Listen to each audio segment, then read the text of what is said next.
Bien, habíamos quedado en el tema de que estábamos explicando la estructura de un balance general. En este balance general tú puedes observar cuál es una estructura tipo, ¿cierto? Y habíamos dicho que la clasificación de otros activos podrías indagar cuáles podrían figurar ahí.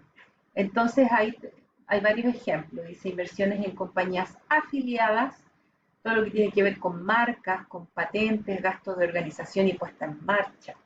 Bien, entonces la fórmula para que esto quede todo cuadrado, porque las cifras nos tienen que dar, es que el total de activos siempre es la suma del total de pasivos más el patrimonio. ¿Ya?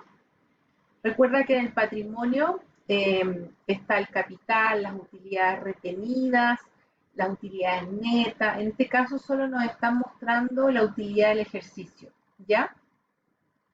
Entonces, si no hay patrimonio, siempre hay que verificar que ambas columnas sean exactamente iguales, ¿ya? Porque de otra forma te está diciendo que el balance está mal hecho. ¿Bien? En eso habíamos quedado. Lo siguiente entonces es explicarte que el estado de resultado o estado de pérdida y ganancia también tiene su objetivo y este es presentar los resultados obteniendo por las operaciones de la empresa en un periodo determinado. ¿Ya? Los resultados obtenidos producto de la operación que realiza la empresa es pérdidas o ganancias. ¿Bien? Y esta se hace con frecuencia a un año. ¿Bien? Por lo tanto, los resultados, o sea, a lo que yo llego al final, pérdida o ganancia, es de la recta que se generan entre los ingresos menos los gastos. Bien, por lo tanto, acá podemos ver el esquema del estado de resultados. Si recién dijimos que eh, el balance general era una foto, ¿cierto? En un momento dado, producto de todo lo que se había realizado a esa fecha, eh, el estado de resultado es una película. Y esta película tiene su fin al final de cada año, ya en diciembre del año XXX. Por lo tanto, muestra el resultado de la gestión durante ese lapso y las cuentas que lo conforman se acumulan en el periodo. Claro, ya es todo lo que sucedió hasta fin de año. La estructura siempre va a ser la misma. Tenemos los ingresos por ventas, ¿cierto? Que están asociados a la actividad misma de la empresa. También explicábamos que pueden haber otro tipo de utilidades que no tienen que ver directamente con la operación del negocio, pero que se generan porque las empresas también se ven con la necesidad de hacer esas ventas. Por ejemplo, materia prima que se me está venciendo, la venta de maquinaria, etcétera. Y cuando restamos los costos, nos vamos a encontrar que los costos pueden ser directos o indirectos. Los costos tienen que ver con los costos de producción, ¿ya? O aquellos que intervienen en el servicio que tú ofreces, como los indirectos, ¿ya? Ejemplo, los indirectos pueden ser que tu empresa tiene pico de venta durante los meses de verano, por lo tanto nosotros vamos a hacer eh, una, un gasto importante en publicidad en las playas durante enero y febrero. Ese podría ser un costo indirecto, ¿ya? Por lo tanto, hasta ahí siempre hablamos de resultados operacionales, pero también existen los ingresos no operacionales de lo que te dije recién, que son ocasionales, como la venta de activos fijos y materias primas. Restamos los costos no operacionales que no tienen que ver directamente con lo que hace la empresa, para finalmente derivar en un resultado que puede ser utilidad o pérdida. Obviamente, si estamos hablando de una organización con fines de lucro, lo que le interesa a esta empresa es ser viable en el tiempo y eso se cumple cuando la utilidad eh, es el resultado final. Porque si vas a pérdida, eso puede ser una mala señal. Pueden haber empresas que terminen un año, 2 años a pérdida, pero ya cuando hablamos de 3 en adelante, eso puede ser muy peligroso. Incluso la medida más extrema es tomar la decisión de cerrarla. Bien. Y las organizaciones sin fines de lucro, siendo que el objetivo principal no es generar rentabilidad, sino que satisfacer una necesidad social, también en su balance general y su estado de resultados, tienen que mostrar cómo se financia esa organización. ¿Ya? Y yo les decía que generalmente son por aportes que hacen los colaboradores. Ya no se habla de donantes, no. Eh, y actividades que realizan las mismas ONG.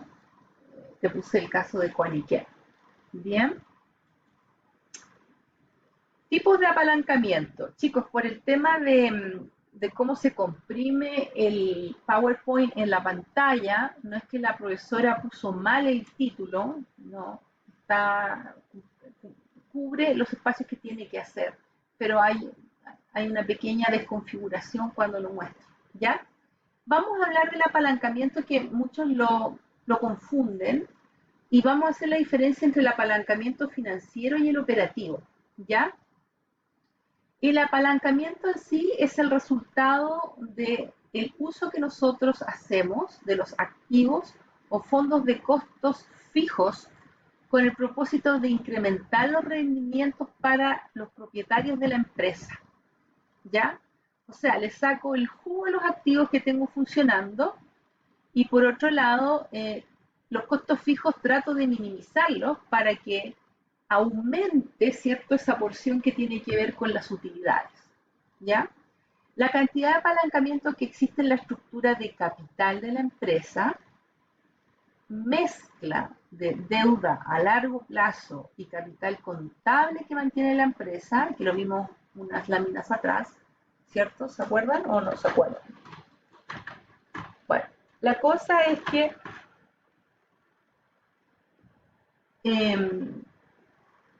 afecta en forma significativa su valor al cambio, su valor, perdón, al cambiar el riesgo y el rendimiento. ¿Ya? Recuerda que en las empresas siempre tienen que lidiar con el riesgo.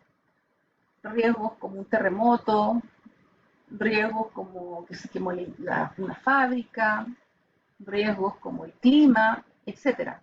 ¿Ya? Por mucha planificación que tú hagas, siempre hay una porción que no depende de nosotros, que son factores externos. Por lo tanto, eh, cuando tú a futuro te toque evaluar un proyecto o ya estés funcionando, tienes que tener incorporado el tema del riesgo que se puede cuantificar, ¿ya? Y eso lo vas a ver en el curso de preparación y evaluación de proyectos, ¿ok? Bien, y por lo mismo, a nosotros nos tiene que importar el estar monitoreando permanentemente el rendimiento, ¿ya? Entonces vamos a hablar de estos dos tipos de apalancamiento. Primero, el operativo. Se refiere a la relación que existe entre los ingresos por ventas de la empresa y sus utilidades, ¿ya? Antes de intereses e impuestos. Recuerda que en el estado de resultado existe la utilidad antes de impuestos y la utilidad después de impuestos. Acá te están diciendo claramente que es antes de impuestos. Por lo tanto, hay un potencial de costos operativos que son fijos. Te pongo un ejemplo. En una casa hay un presupuesto, por lo tanto, los papás saben cuánto sale lo que tienen que pagar por eh, el arriendo, la luz, el agua, ¿cierto? O si tú eres el que vives solo, tienes un presupuesto en lo que sabes cuánto te vas a gastar en cada cosa, ¿no? Hablemos de los gastos fijos, ¿bien? Y en tanto, el apalancamiento financiero se refiere a la relación que existe en esta utilidad antes de intereses e impuestos de la empresa y sus utilidades por acción obtenida del capital social. Existe un uso de potencial de costos financieros fijos. O sea, aquí nos preocupamos más que nada de las utilidades que se generan para todos aquellos propietarios, accionistas en ese caso, ¿cierto? Producto del uso que se dio de los dineros en los costos financieros fijos, ¿ya? Entonces, si te fijas, en el operativo nos preocupamos de los costos operativos fijos y en el apalancamiento financiero nos preocupamos de los costos financieros fijos, ¿ok? Entonces, el apalancamiento total finalmente es la relación que existe entre los ingresos por venta y las utilidades por la acción de la empresa. Mi recomendación es que tengas claro la diferencia entre uno y otro. Y si lo llevo a la estructura del estado de resultados, tú estás viendo que tenemos la venta, le restan los costos de venta y hasta ahí tienen las utilidades brutas. Después le restan los gastos operativos, ahí dice utilidades antes de intereses e impuestos. Se restan los intereses, aparece la utilidad neta después de impuestos, se le restan los impuestos, aparece la utilidad neta después de impuestos, se le restan los dividendos de acciones preferentes. Recuerda que estas son aquellas que siempre se les debe asegurar una retribución, no así las acciones comunes que no necesariamente el accionista recibe una rentabilidad en todos los periodos, ¿ya? Utilidades disponibles para los accionistas comunes y utilidades por acción. ¿Bien? Y aquí entonces ya entramos a hablarte más que nada de el otro instrumento que utilizamos para medir gestión de la empresa, que se refiere a los indicadores financieros, que para nosotros van a ser los ratios o los índices, ¿ya? Entonces acá dice, se basa en la comparación de índices para evaluar la capacidad de liquidez, endeudamiento, rentabilidad y también de operatividad, ¿ya? Para obtener los resultados de estos índices o razones, lo que uno hace es un cálculo matemático, donde los resultados provienen del balance general y el estado de resultados. Entonces, como son divisiones, siempre hay que tener claro quién está en el numerador y quién está en el denominador. En mi caso, yo les recomiendo a los alumnos que pueden usar un formulario con los distintos tipos de índices, porque no es mi finalidad que se los aprendan de memoria, pero sí a interpretar los resultados de lo que significa ese ratio, ¿ya? Entonces también te va a permitir comparar diversas posiciones en el tiempo de la misma empresa y de esta con otras, ¿ya? Vamos a ir a ver primero, entonces, en primer lugar, los índices de liquidez, ¿ya? Los índices de liquidez nos van a permitir tener una visión de la solvencia, o sea, si la empresa tiene capacidad de cómo pagar deudas en el corto plazo, ¿cierto? Y de sus posibilidades de deterioro a niveles críticos en caso de condiciones adversas. Tú te vas a poder encontrar en la bibliografía o si lo buscas por internet una serie de indicadores de índices de liquidez. Pero nosotros vamos a considerar los más importantes, los más conocidos, ¿ya? Entonces vamos a partir analizando el ratio del circulante, ya que dice que acá se divide el activo circulante por el pasivo circulante. ¿Bien?